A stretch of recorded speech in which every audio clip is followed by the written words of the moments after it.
இன்னைக்கு நம்ம இந்த ஐக்கானை தாங்க அனிமேட் பண்ண போகிறோம். என்ன ப்ரோ பாப்அப் அனிமேஷனாக கேட்டிங்கன்னா இல்லைங்க, இதை நம்ம அப்படியே 3Dயாக கன்வெர்ட் பண்ணி அனிமேஷனாக பண்ண போகிறோங்க. ஸோ இதுக்கு பிளகின் ஏதாவது தேவைப்படுமானா ஒரு பிளகினும் தேவையில்லை. ஆஃப்டர் எஃபெக்ட்ஸ்லேயே இன்பில்ட்டாக இருக்கிற ஒரே ஒரு ஆப்ஷனை நம்ம எனேபிள் பண்ணி இந்த அனிமேஷனை நம்ம அச்சீவ் பண்ண போகிறோம். ஸோ எல்லாருமே கற்றுக்க ரொம்ப ஈகராக இருப்பீங்கன்னு தெரியும். ஸோ டைமை வேஸ்ட் பண்ணாமல் டக்குன்னு வாங்க இந்த அனிமேஷனை எப்படி பண்ணலாம் அப்படின்றத தெரிஞ்சுக்கலாம்.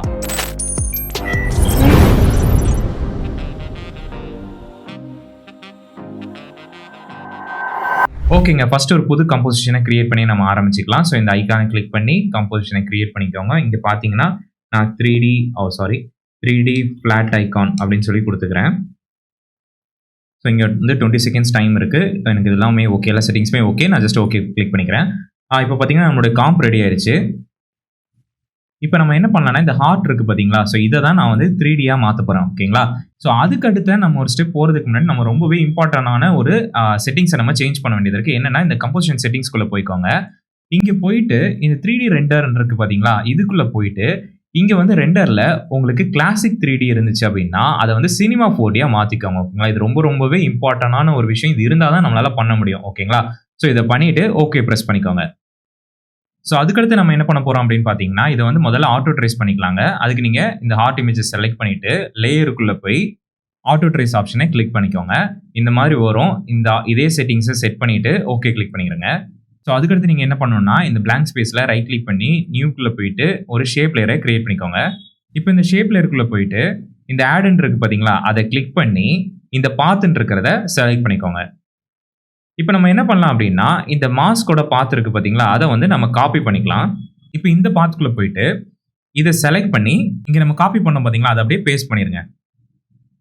ஸோ இங்கே பார்த்தீங்கன்னா நமக்கு ஒரு சூப்பரான ஷேப் வந்து அப்படியே கிரியேட் ஆயிடுச்சு. ஓகேங்களா, இப்போ நம்ம இந்த ஆட்டோ ட்ரேஸையும் இந்த பிஎன்ஜியும் நம்ம டெலீட் பண்ணிடலாம். இப்போ நீங்கள் யோசிக்கலாம் என்ன இங்கே லைன் மட்டும் இருக்குது, கலர் எதுவுமே இல்லையே அப்படின்னு.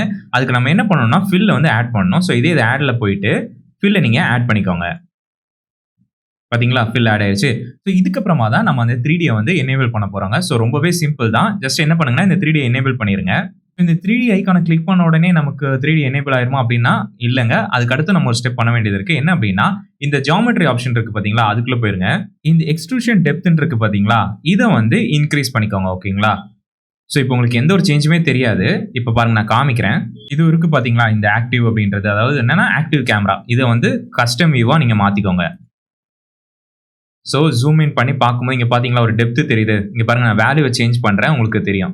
ஸோ இது மூலமாக உங்களுக்கு தெரியும் நமக்கு ஒரு பர்ஃபெக்டான 3D வந்து கிடச்சிருக்கு. ஸோ இந்த கலர் எப்படி ஒரு வேரியேஷன் எடுத்துகிட்டு வருது, எல்லாம் ஒரே மாதிரி இருக்குது அப்படின்னு நீங்கள் கேட்டிங்கன்னா அதுவும் ரொம்பவே சிம்பிள் தான். நீங்கள் அதுக்கு முன்னாடி என்ன பண்ணணும் அப்படின்னா இந்த கண்டென்ட் இருக்குது பார்த்தீங்களா, இதை வந்து குரூப்பாக மாற்றிக்கோங்க. ஓகேங்களா, இந்த ஆடை கிளிக் பண்ணி குரூப்னு இருக்குது பார்த்தீங்களா, அதை வந்து செலக்ட் பண்ணிக்கோங்க. ஸோ இப்போ வந்து நமக்கு குரூப் கிரியேட் ஆயிடுச்சு. நம்ம டிஃப்ரெண்டான கலர்ஸ் ஆட் பண்ணலாம். இந்த ஆட் இருக்குது பார்த்தீங்களா, அதுக்குள்ளே போயிட்டு ஃப்ரண்ட்டு கலர் கொடுத்துக்கோங்க.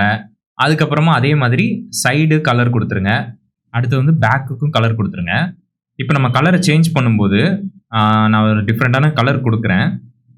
ஸோ மக்கள் இங்கே பார்த்தீங்க அப்படின்னா நம்ம கலர் சேஞ்ச் பண்ணியும் சேஞ்ச் ஆகலை. ஸோ எதனாலனா இங்கே ஒரு சின்ன பிரச்சனை இருக்குது. இப்போ ஒரு எக்ஸாம்பிள் நான் சொல்கிறேன். இப்போ நம்ம ஷேப் லேயர் கிரியேட் பண்ணுறோன்னு வைங்களேன், அதில் பர்ஃபெக்டாக ஃபில்லு ஸ்ட்ரோக்கு பாத்துன்னு சொல்லி எல்லாமே அதுக்குள்ளே கரெக்டாக அதுவே அசம்பிள் ஆகிருக்கும். ஓகேங்களா, அதே இது நம்ம இந்த மாதிரி தனித்தனியாக கிரியேட் பண்ணும்போது ஏன் நம்ம கிரியேட் பண்ணோம் அப்படின்னா நமக்கு தனியாக தேவைப்பட்டுச்சு. இந்த ஷேப்பை வந்து நம்ம காப்பி பண்ணி எடுக்க வேண்டியது இருந்தது ஒரு ஐக்கான்ல இருந்து. அதனால நம்ம இதை இப்படி பண்ணோம். ஓகேங்களா, அதனால என்ன ஆகணும், நம்ம தான் எல்லாமே அரேஞ்ச் பண்ணி வைக்கிற மாதிரி இருக்கும். ஸோ இந்த அரேஞ்ச்மெண்ட்ல சின்ன பிரச்சனை இருக்கிறதுனால தான் இங்கே வந்து நம்ம கலர் சேஞ்ச் ஆகலை. ஸோ இப்போ நம்ம என்ன பண்ணணும்னா இப்போ பார்த்தீங்கன்னா இந்த எல்லாமே பாத் 1 ஃபில் 1 இருக்கிறது எல்லாமே இந்த குரூப் 1குள்ளே வரணும். ஸோ அதுக்கு என்ன பண்ணணும்னா ஒன்றும் இல்லைங்க, பாத் 1 தூக்கி அப்படியே குரூப் 1ல போடுங்க. ஃபில்லையும் தூக்கி அப்படியே குரூப் 1ல போட்டுருங்க. இங்கே பார்த்தீங்கன்னா நம்மளுடைய கலர் சேஞ்ச் ஆகிருச்சு. ஸோ இப்போ நம்ம என்ன பண்ணலாம் அப்படின்னு பார்த்தீங்கன்னா கரெக்டான கலர்ஸை கொடுத்துக்கலாம். இது லைட்டாக ஒரு மெரூன் ஷேட் கொடுத்துக்கிறேன். அதுக்கப்புறமா இந்த சைடை வந்து அதே மெரூன் ஷேடில் கொஞ்சம் கூட டார்க்காக கொடுத்துட்றேன். பேக் சைடும் ஃப்ரண்ட்டுக்கு ஏற்ற மாதிரி கொடுத்துறேன். ஓகேங்களா, இப்போ நம்ம என்ன பண்ணலாம் அப்படின்னா இந்த கஸ்டம் இருக்குது பார்த்தீங்களா, இதை வந்து ஆக்டிவ் கேமராவை மாற்றிட்டு எல்லாத்தையும் ஓகே கொடுத்துருங்க. இப்போ நீங்கள் என்ன பண்ணலாம்னா ரொட்டேஷன் அனிமேஷன் நம்ம ஒரு தடவை அனிமேட் பண்ணி பார்க்கலாங்க. இங்கே பாருங்களேன், ஜஸ்ட் நம்ம எதுவுமே பண்ணல, எந்த ஒரு பிளக்குமே இல்லை, ஒரு ஷேப் லேயர்லேயே 3D நம்ம கிரியேட் பண்ணிட்டோம். ஓகேங்களா, இப்போ இது வந்து நம்ம அனிமேட் பண்ணிடலாம். ஓகேவா, ஸோ என்னோட அனிமேஷன் எப்படின்னா கீழே இருந்து பாப்அப் ஆகிட்டு ஒரு ரொட்டேட் ஆகி திருப்பி அதே இடத்துல பிளேஸ் ஆகிற மாதிரி தான் என்னோட அனிமேஷன். ஓகேங்களா, ஸோ நான் எப்படி பண்ணுறேன்றதை பாருங்கள்.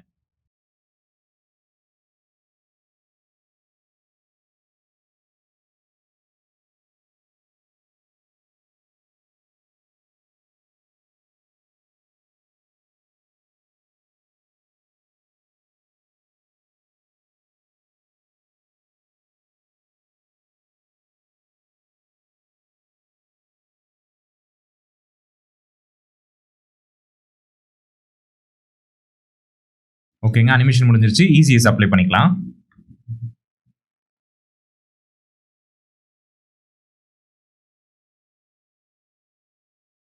எல்லாம் ஓகே தான். ஜஸ்ட் இந்த டைமை மட்டும் கொஞ்சம் நான் கம்மி பண்ணிக்கிறேன். ஓகேங்களா? பெர்ஃபெக்ட்டா இருக்குங்க. இப்போ ப்ளே பண்ணி பார்க்கும்போது ஒரு கரெக்டான லூப்ல ஒரு 3D ஐகானை நம்ம அனிமேட் பண்ணிட்டோம்.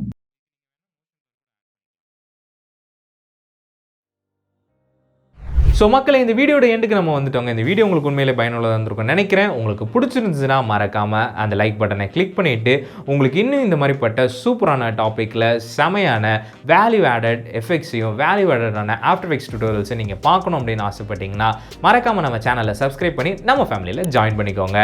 அதே மாதிரி அந்த பெல்லையும் தட்ட மறந்துடாதீங்க. அடுத்த பதிவில் பேசுவோம். அதுவரை உங்கள் ஏபி.